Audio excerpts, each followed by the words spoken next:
Good morning guys. આજે સવારમાં માહોલ ગરમ થઈ ગયો છે. અમારા ગામની નજીક આવેલું ગામ છે એક પીપળિયા, જેનું અંતર આશરે 1 કિલોમીટરની અંદર હશે. તે ગામનો એક નવીરો છે જે અમારા ગામની છોકરીઓને સ્કૂલમાં આવતા જતા, ટ્યુશનમાંથી આવતા જતા અવારનવાર હેરાન કરે છે ગાઈસ. હેરાસમેન્ટ કરે છે, બેગ પકડે છે, છેડતી કરે છે, આવું કરે છે. તો આજે એના ઘરે આપણે જવાનું છું, એને ધમકી આપવા, સાફ વોર્નિંગ આપવા. જો આ વોર્નિંગથી સીધો નહીં થાય તો એની સમક્ષ કાયદેસરની કડક પગલું લેવામાં આવશે ગાઈસ. કાયદેસર એને સજા થશે, એને એના કરતૂતોનું ફળ મળશે ગાઈસ. તો જોડાયેલા રહો વિડીયોમાં. પણ એ જો લોક વાધા હે એટલું એની ટેવ, એની ટેવ પણ કાકી હેરાન કરવાની ટેવ છે એની. હે છોકરો અહીંથી કાયમિક નેહારમાં જોય, ટ્યુશનમાં જોય, બરાબર. પછી ખાલી બહુ વાર આવું કર્યું છે એને. છોકરીઓને હેરાન કરે છો. મારો ફોટો પાડો.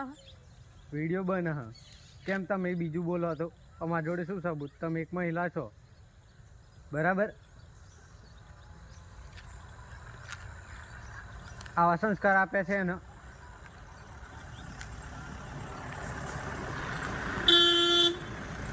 કાકી, અમે તમને ધમકાવવા કશું કરવા નહીં આવ્યા, પણ અમે તમને જસ્ટ સમજાવવા આવ્યા છું, બરાબર? તો તમારા છોકરાને સમજાવો. અને એટલું બધું જો તમારા છોકરાનું મગજ જતું રહ્યું હોય ને, તો હું મારા ફોનથી મેન્ટલ હોસ્પિટલમાં ફોન કરી આપું, ત્યાં ભરતી કરાવી દો. 2-3 વર્ષ પછી આરામથી આવીને મૂકી જશે સુધારીને, બરાબર? એને પ્રેમથી સમજાવો, અહીંયાથી મૂકીને બીજે મૂકીને સમજાવો, કઈ બી કરો, પણ બરાબર ફરીવાર આવું ના થવું જોઈએ. એને સમજાવી દેજો. હું થયું કાકા, છોકરીઓને હેરાન કરે છે. પેલો કિરણ ખરો ને, હા, એ ભાઈ બહુ વાર આવું કર્યું છે. એ કઈ આગળ આજે એમ કરેલું, આજે બી એમ કર્યું હતું. ના યાર હું હું હમણાં શું કેવું કાકા તમારે? પણ મારે કેવું અહીંથી નેહારમાં જોય, ટ્યુશનમાં જોય, બરોબર? હા, એટલે પછી આ તો તમારા ઘરે બી અને બેન એમની, તમે મમ્મી છો, છોકરીઓ તો હશે ને? તો પછી અમારા ઘરે ના હોય, અમારી માં ના હોય, અમારી બેન ના હોય, અમારી છોકરીઓ ના હોય. આ તો હાલ ખરાબ દેખાય. ના ભાઈ, એ તાર કેવું સાચું વાત છે ભાઈ. એક તો જો શું કેવું કાકા? એ ખરાબ દેખાય ભાઈ. તો પછી હગા જેવા સંબંધ હોય, આપણા હગા જેવા આપણે એ સંબંધ હોય.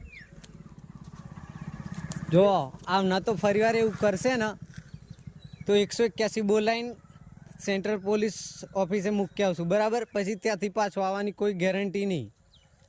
સરકાર જે પગલાં લેશે ને એ કાયદેસર લેવાશે. પછી તો તમારું બી નહીં ચાલે, અમારું બી નહીં ચાલે. એટલે એને પ્રેમથી સમજાવી દેજો, તમારી રીતના સમજાવી દેજો.